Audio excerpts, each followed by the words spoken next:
Hello दोस्तों, तो आज की वीडियो में हम लोग पढ़ेंगे प्रेजेंट इंडेफिनिट का नेगेटिव सेंटेंस। इसकी पहली वाली वीडियो में हम लोगों ने अफर्मेटिव सेंटेंस पढ़ लिया था, मतलब पॉजिटिव सेंटेंस को पढ़ा। आज हम लोग पढ़ेंगे नेगेटिव सेंटेंस। प्रेजेंट इंडेफिनिट के नेगेटिव सेंटेंस को हम लोग आज की वीडियो में पढ़ेंगे। तो आइए देखते हैं इसके प्रत्येक रूल को, एक एक रूल को देखते हैं और समझते हैं कि पहला रूल कहता है कि ही सी इट और एक वचनकर्ता के साथ, जो ही सी इट हैं और एक वचनकर्ता के साथ डज नॉट का प्रयोग करते हैं और वर्ब की फर्स्ट फॉर्म लगाते हैं। ही सी इट और एक वचनकर्ता के साथ मुख्य क्रिया का फर्स्ट फॉर्म लगाते हैं और डज नॉट का प्रयोग करते हैं। ठीक, देखते हैं। देखिए, ही सी इट मतलब ये एक वचन है और ही सी इट मतलब ये ही के अंतर्गत है। ठीक, तो इसके साथ डज नॉट का प्रयोग करेंगे और मुख्य क्रिया का फर्स्ट फॉर्म। तो इसके साथ किसका प्रयोग करेंगे? डज नॉट का प्रयोग करेंगे। तो देखते हैं, वह स्कूल नहीं जाता है।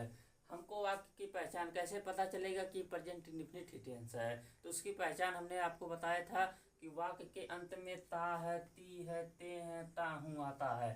तो इसके अंत में ता है आता है। ठीक, तो यह वाक्य जो है प्रेजेंट इंडेफिनिट का नेगेटिव सेंटेंस है, नहीं है इसमें। देखिए, तो अब इसके लिए हम लोगों ने पहला नियम पढ़ा कि ही सी इट और एक वचनकर्ता के साथ डज नॉट का प्रयोग करते हुए मुख्य क्रिया का फर्स्ट फॉर्म लगाते हैं। तो देखते हैं, ही, ठीक, ही के साथ कितना हो डज नॉट का प्रयोग। ही डज नॉट, उसके बाद जाना का फर्स्ट फॉर्म गो, कहाँ जाता है? स्कूल। ठीक, दूसरा वाक्य देखते हैं, राम क्या है? एक वचन है। ही सी इट और एक वचनकर्ता के साथ, तो राम क्या है? एक वचनकर्ता है। तो राम एक वचनकर्ता के साथ डज नॉट का प्रयोग, राम डज नॉट। ठीक, राम अपना पाठ नहीं याद करता है, डज नॉट। अब क्या नहीं करता है? अपना पाठ याद नहीं करता है, डज नॉट लर्न। किसका पाठ नहीं याद करता है? अपना पाठ है। अपना जो राम है ये किसके अंतर्गत आएगा? ही के अंतर्गत आएगा। तो ही का पोसेसिव केस क्या होता है? संबंध कारक में ही का पोसेसिव केस तो होता है पोसेसिव केस, ही, हिम, हिज। तो ही का पोसेसिव केस हिज होता है, हिज। ही का जो पोसेसिव केस होता है वो क्या होता है? हिज होता है, क्योंकि इसका संबंध इससे है, जो ही है ही के अंतर्गत सभी पुरुष वर्ग आते हैं। तो इसका संबंध इससे है, तो इसका जो पोसेसिव संबंध कारक लगेगा, इसका संबंध कारक लगेगा। तो ही का संबंध कारक क्या है? ही, हिम, हिज है संबंध कारक। तो हिज लेसन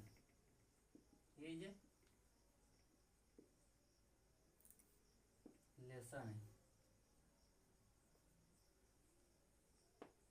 ठीक, उसके बाद देखते हैं, वह खाना नहीं खाती है। ठीक, वह खाना नहीं खाती है।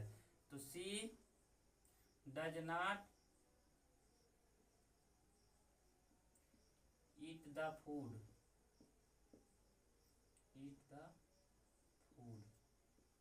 अब हम इसके दूसरे नियम को देखते हैं। ठीक, अब इसके दूसरे नियम को हम लोग समझते हैं अच्छे से। पहला नियम ये समझ में आ गया होगा कि ही सी इट और एक वचनकर्ता के साथ डज नॉट का प्रयोग करते हैं। अब देखते हैं दूसरा नियम।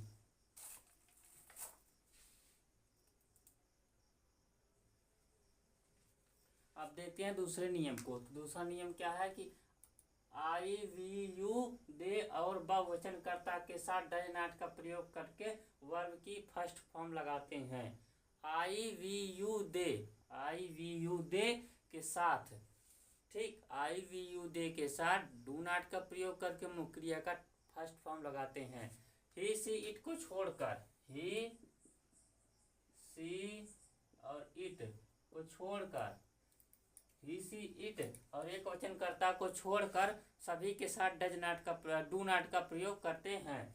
ठीक, तो देखते हैं, दे, वे की इंग्लिश क्या होगी?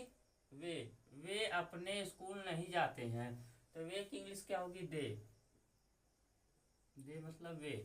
तो दे, देखिए, दे और बहुवचनकर्ता के साथ, तो दे के साथ क्या किसका प्रयोग होगा? डू नॉट का प्रयोग होगा। तो दे डू नॉट ठीक, वे अपने स्कूल नहीं जाते हैं, जाना से क्या होगा, गो, कहाँ नहीं जाते हैं, अपने स्कूल, गो टू। तो दे का पोसेसिव केस क्या होगा, दे का संबंध कारक, दे डेम दियर, पोसेसिव केस क्या होगा, दियर होगा, दियर THEIR, दियर स्कूल होगा। ठीक, अब यहाँ देखिए, लड़के अपना पाठ नहीं याद करते हैं, लड़के क्या है, ये बहुवचन है, एक लड़का नहीं है, एक लड़का होता तो उसके साथ डज नॉट का प्रयोग होता। अगर लड़का अपना पाठ नहीं याद करता है तो उसके साथ डज नॉट का प्रयोग होगा, लेकिन यहाँ लड़के मतलब बहुत लड़के हैं, ढेर सारे, मतलब बहुवचन में हो गए हैं, तो यहाँ बहुवचन के लिए डू नॉट का प्रयोग होगा। तो द बॉयज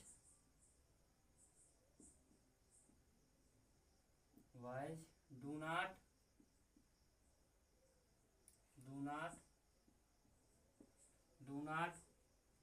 लर्न लड़के क्या है, बहुवचन है, तो बहुवचन किसमें आएगा,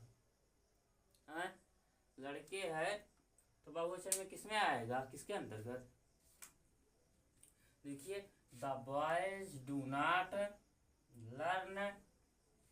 लर्न, उसके बाद लड़के हैं, किसके अंतर्गत है, बहुवचन है, किसके अंतर्गत है, यही, तो यहाँ लगा सकते हैं हम लोग, लड़के हैं बहुवचन आएगा, तो यहाँ लगा सकते हैं दियर लेसन लगा सकते हैं, बहुवचन है, लड़के मारे सभी, बहुत ज्यादा लड़के हैं, बहुवचन में आ जाएगा ना, तो यहाँ लगा सकते हैं दियर lesson,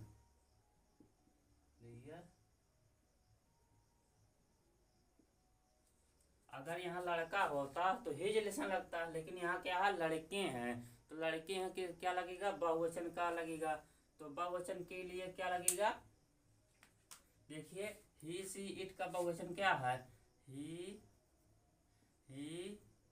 see it, he see it का बहुवचन क्या है, दे है। ठीक, तो जो लड़के आया है वो किसके अंतर्गत, ही के अंतर्गत आया है, लेकिन लड़का ही के अंतर्गत आता है, लड़का, लेकिन लड़के हैं या बहुवचन हो गया।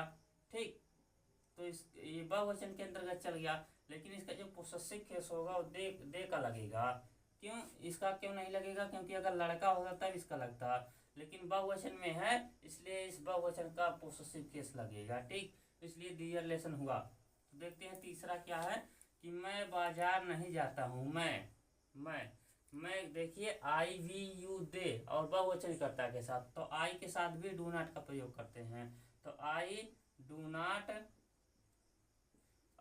नॉट गो टू मार्केट,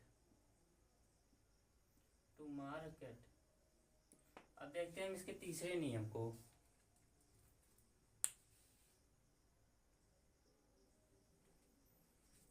अब देखते हैं तीसरा नियम क्या कहता है, यदि वाक्य में कभी नहीं का प्रयोग हो तो डू नॉट और डज नॉट का प्रयोग नहीं करते हैं। यदि वाक्य में कभी नहीं का प्रयोग हो तो हम उसमें डू नॉट और डज नॉट का प्रयोग नहीं करते हैं, और कर्ता के अनुसार मुक्रिया में यस या ईएस लगा देते हैं। कर्ता के अनुसार क्या लगाते हैं, मुक्रिया में यस या ईएस लगा देते हैं। तो देखते हैं कि एग्जाम्पल, जैसे में देख लेते हैं, वह स्कूल कभी नहीं जाता है, तो वाक्य में क्या है, कभी नहीं आया है, तो इसमें डू नॉट या डज नॉट का प्रयोग नहीं करेंगे, लेकिन इसमें कर्ता के अनुसार मुक्रिया में यस या ईएस लगा देंगे। अगर कर्ता एक वचन का है, ही से इट एक वचन कर्ता के साथ मुक्रिया कभी नहीं के साथ ईएस लगाते हैं, और जो बहुवचन के कर्ता होते हैं उनके साथ मुक्रिया में यस या ईएस नहीं लगाते हैं। आई वी यू दे के साथ मुक्रिया में यस या ईएस नहीं लगता है जब कभी नहीं आता है, और ही सी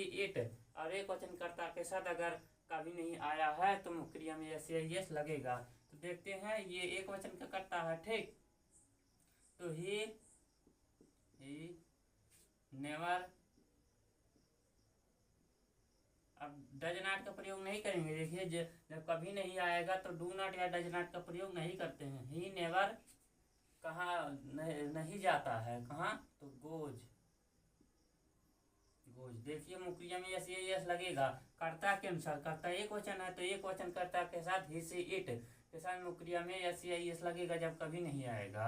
और जब बहुवचन कर्ता आई वी यू दे के साथ मुक्रिया में यस या यस नहीं लगेगा। तो he never goes to school, goes to school. अब दूसरा देखते हैं बहुवचन का करता है, ठीक। यू नेवर,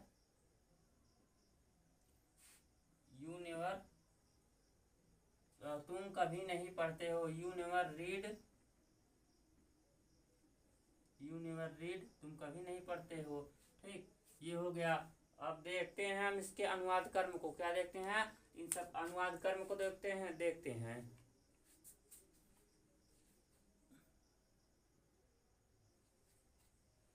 अनुवाद कर्म हम देखते हैं। अब इन्हीं दो अनुवाद कर्मों से जितने भी नेगेटिव के क्वेश्चन हैं, प्रेजेंट इंडेफिनिट टेंस का नेगेटिव सेंटेंस जितने भी हैं, इन्हीं दो अनुवाद कर्म पे हल हो जाएंगे। देखते हैं क्या होता है। कर्ता धन डू नॉट या डज नॉट, धन क्रिया का फर्स्ट फॉर्म धन कर्म धन शेष भाग। कर्ता धन डू नॉट या डज नॉट, धन क्रिया का फर्स्ट फॉर्म धन कर्म धन शेष भाग, ठीक। देखते हैं कर्ता, कर्ता क्या है? ही, ठीक। वह स्कूल नहीं जाता, ही। और उसके बाद कर्ता के अनुसार क्या लगेगा? या डू नॉट या डज नॉट, तो ही के साथ डज नॉट का प्रयोग, डज नॉट, डज नॉट। फिर go to school, go to school. अब देखते हैं दूसरा अनुवाद कर्म क्या है। कर्ता धन्यवाद धन क्रिया में यस या ईएस कर्ता के अनुसार है, धन कर्म धन शेष भाग, ठीक। तो क्या है? कर्ता, कर्ता क्या है? सोहन, करता है सोहन, सोहन। उसके बाद करता नेवर, यानी नेवर। करता धन्यवाद धन मुक्रिया में यस या ईएस कर्ता के अनुसार। मुक्रिया क्या है? जाना, गो। तो किसका करता है? उसका। सोहन एक वचन का करता है तो इसलिए यस लगेगा, ईएस लगेगा। गोज तो कहाँ जा रहा है? Market, market. तो आज का नेगेटिव हमारा सेंटेंस जो है वो कंप्लीट हो गया है। तो प्रेजेंट इंडेफिनिट टेंस का नेगेटिव सेंटेंस आप लोगों को अच्छे से समझ में आ गया होगा, ठीक है। अब मिलते हैं अगली वीडियो में प्रेजेंट इंडेफिनिट टेंस का इंट्रोगेटिव सेंटेंस में।